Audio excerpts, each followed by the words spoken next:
Hello, everyone. Welcome to another episode of Capital Insider. I'm your host, Ellie Perlman, broadcasting from the sunny, beautiful California. And today we're going to talk about the 2027 setup, why patient capital is moving now. Join me. So, the best real estate vintages in history weren't raised when everything felt good. We all know that. They were raised when everyone was still sitting on the sidelines. There was a lot of dry powder out there. And I think I'm pretty convinced that one of those windows are right now. And what I see is that the more sophisticated investors and family offices are moving right now. They're deploying capital. They are making the bet knowing that they are buying it at the bottom.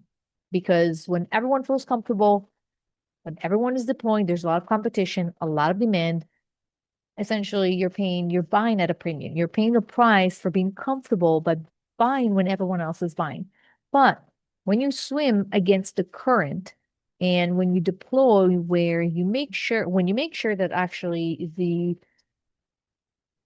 the fundamentals and the demand drivers are there, but the fear is also there, this is when you make money on the buy, that's how you essentially make money on real estate. You make money on the buy. You buy right when pricing, have reset. But this is essentially what family offices are doing right now.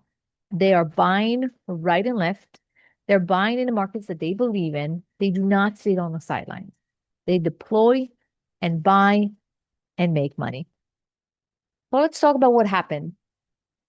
Many things happened in the last 3 years, but the main thing in starting in 2023 onward is that we experienced a supply cliff. Essentially, an enormous amount of new deliveries, especially in the Sun Belt, but also in other markets, because rents were growing so fast. That essentially drew a lot of developers to build new assets, underwriting to those higher rents and and increasing. And that was before labor and material costs have gone up significantly. So we essentially saw between 2024 and 2025, we've seen the largest apartment delivery wave in the last 40 years. And that's the headwind that everyone obviously knows about.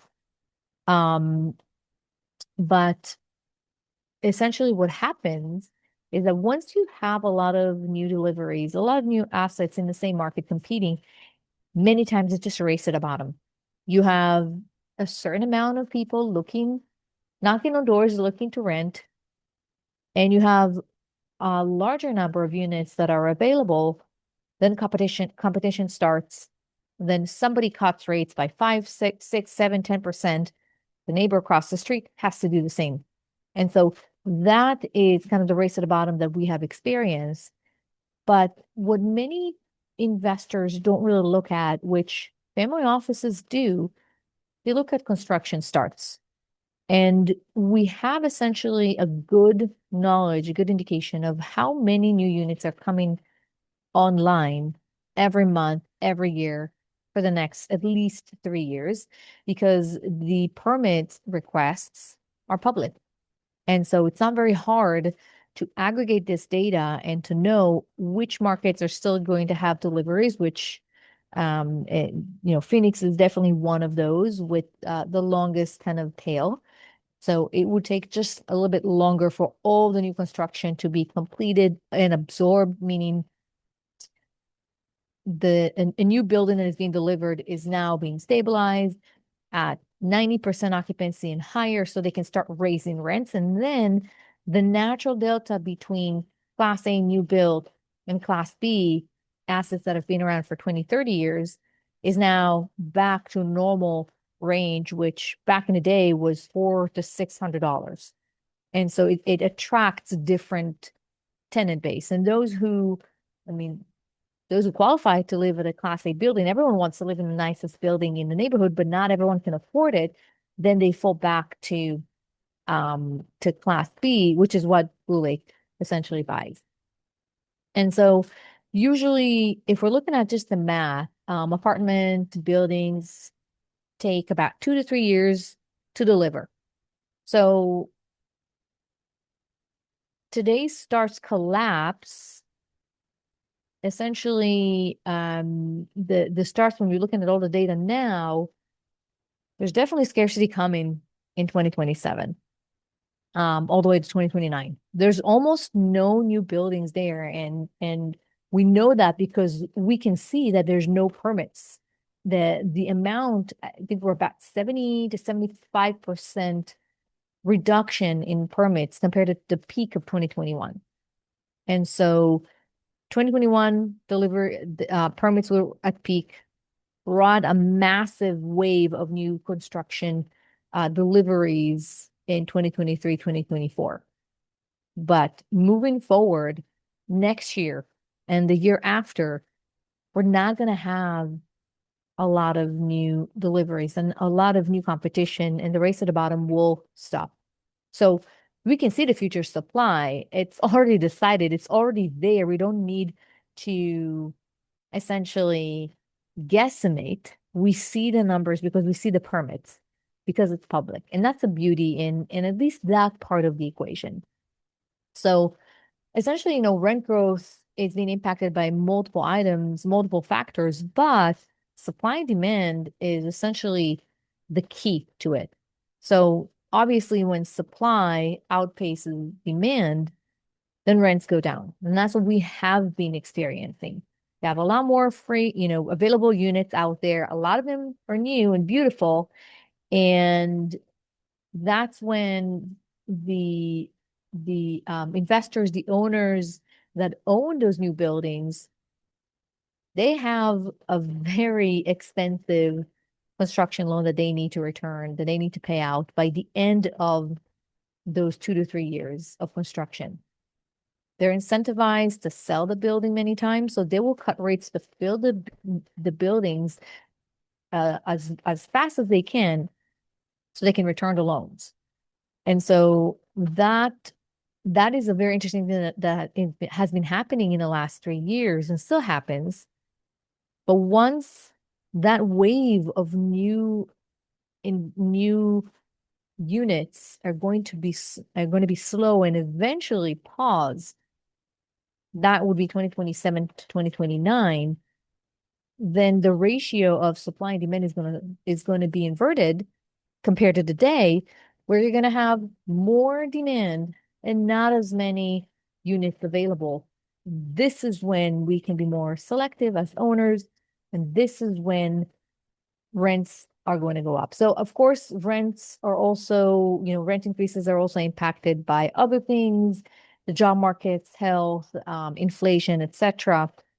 But supply and demand is the main, I would say, pillar that is impacting the amount of dollars that we can charge per unit. So that is kind of one aspect of what's happening with rents, which are we have assets that we're able to charge premiums and able to push rents, but that's not the case across the board. And so patient capital is moving to multifamily because now they see that they buy at a discount today because rents are a little bit lower, but they know that as new construction, new deliveries are going to be absorbed, rents will go up. That's one aspect of it. The other one is that it's really a basis play. And I've talked about that before, where we see assets that have been trading or they were on the market for 250,000 a door, 270,000 a door. They're back to the market, sometimes at less than 200,000 a door. This is, in my opinion, once in a decade or 2 decades opportunity. And at some point, when rents are going to go up, capital is going to be back. Then there's going to be more capital competing, just like more renters competing for doors. Prices are going to go up. And that's why patient capital and family offices are moving money right now and buying multifamily. And what happened is essentially that values have reset significantly since 2021, that peak. Partially because rents have gone down, as I mentioned, because of the wave of new supply, but also because expenses went up. And when expenses go up and income is flat or going down, you have no or very little NOI growth. And that impacts, of course, valuations. Now, if you add to it the fact that um, lenders are more conservative than they were in 2020, 2021, and LTVs are lower, interest rates are higher, then the amount that new buyers can afford, the amount per asset is much lower. So that also impacts valuations. And so those who buy right now, essentially they step into a fundamentally different cost basis. I haven't seen in the last 10 years assets that are stable in good neighborhood trading at $140,000, $180,000 a door. And these are institutional quality assets. And later on, institutions will be back and they will have to buy it at a premium if they want to buy multifamily, right? So what we see right now in the market is assets that we can purchase below between 20 to 40% below replacement costs.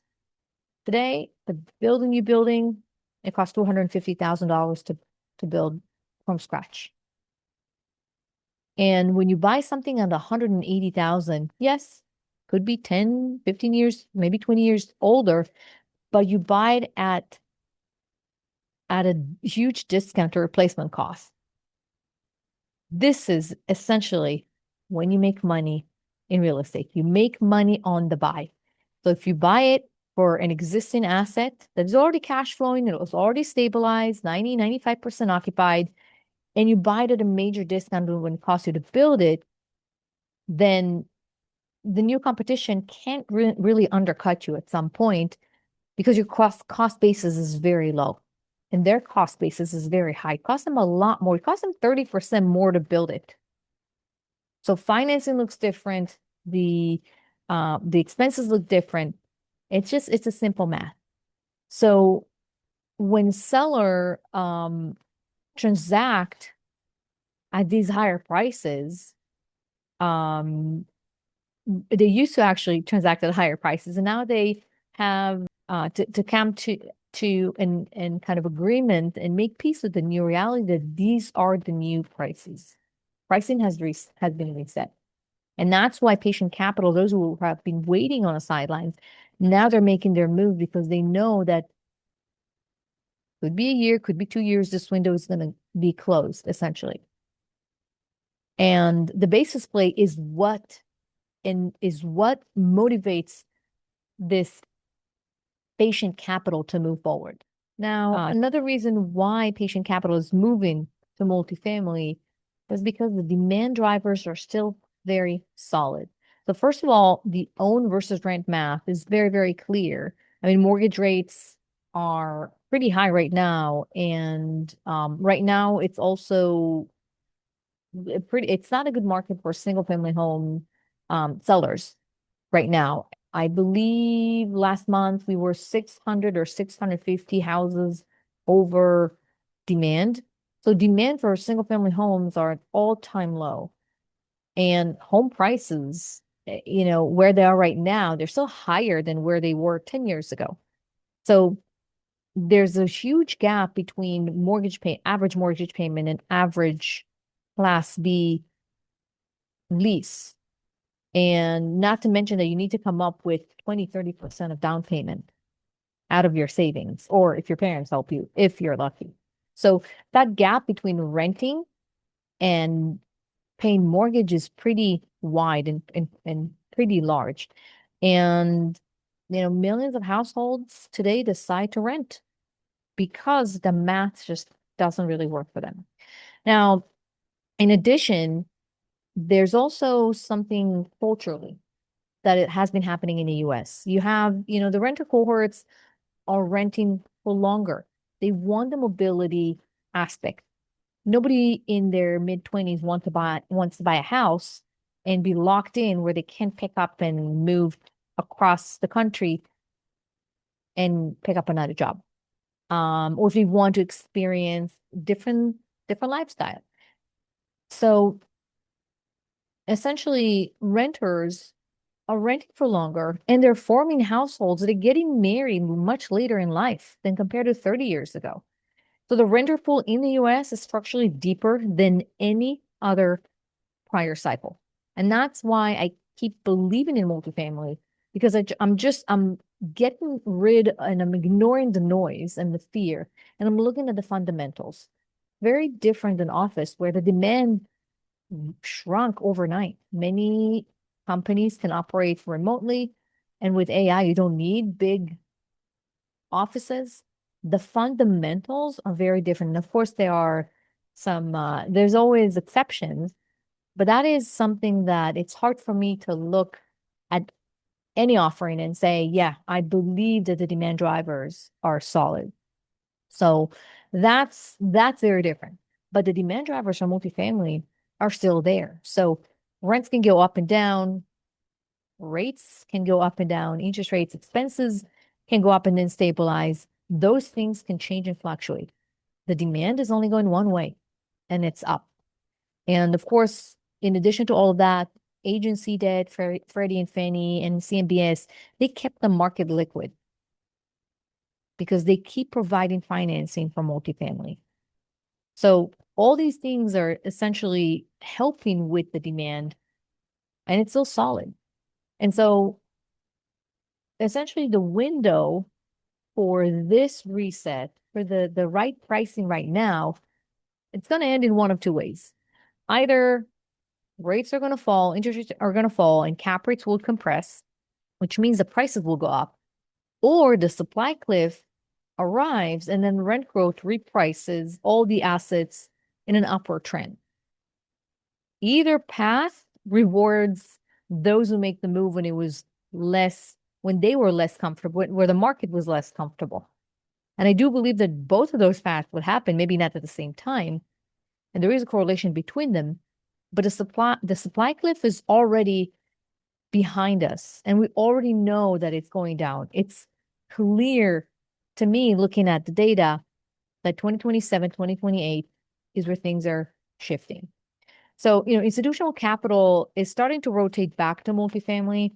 And when big allocators fully return, then pricing moves very fast because others follow. So individual investors' advantage and family offices' advantage is their ability to move before committees do. For institutions, have to go through investment committees, they have their own mandate. The process is very slow. And sometimes there's a lag between what happens in the market and their decision. In the meantime, family offices that are much more nimble and individual investors that don't need to ask anyone before they write a check, that's their advantage. Being nimble, being fast before the big players are able to make a move. And when they do, they respond to more positive news that after those who invested made the move and locked in great pricing. So even with that, discipline still is still required, right? We're not talking about buy anything, buy everywhere.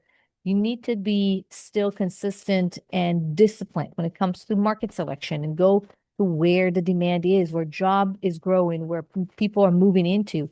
Stay away from markets that are not very landlord friendly, where people are moving out of because demand is not really there. Look at the bases. Make sure you're not overpaying, that you have a significant discount to replacement costs. Look at the structure of the deal. Look at the debt. All these things are still important, but you have a lot more opportunities, many more opportunities today than you had 2 years and 5 years ago. So if we were to sum up this episode, kind of the three takeaways I want you to leave this episode with is: one is the supply cliff is visible, it's dated. We know that new starts are going down. There will be almost eliminated in 2027. And that is exciting because that means increase in rents, which would lead to increase in valuations. And the second thing is that um, it's really important to buy at a basis below replacement costs, um, and have that margin of safety. And then lastly, vintage timing, that's the most underrated decision in private real estate. You move when you see the demand drivers that are solid. You make a move faster than institutional investment committees. They will come back. Some of them are already deploying, some of them never stop. But when the big players are making their move, you want to make sure you're already invested so you're ahead of the curve. So if you want to dig deep into the data behind all of this, my team and I are happy to have a conversation with you and share what we're seeing. Feel free to reach out. You can do that at our website, bluelake-capital.com. And until then, I hope that this was helpful for you, added some value. And, I'm always happy to share things that we see behind the scenes as operators of multifamily assets throughout the US. Thank you, everyone. Have a great one, and I'll see you on the next episode.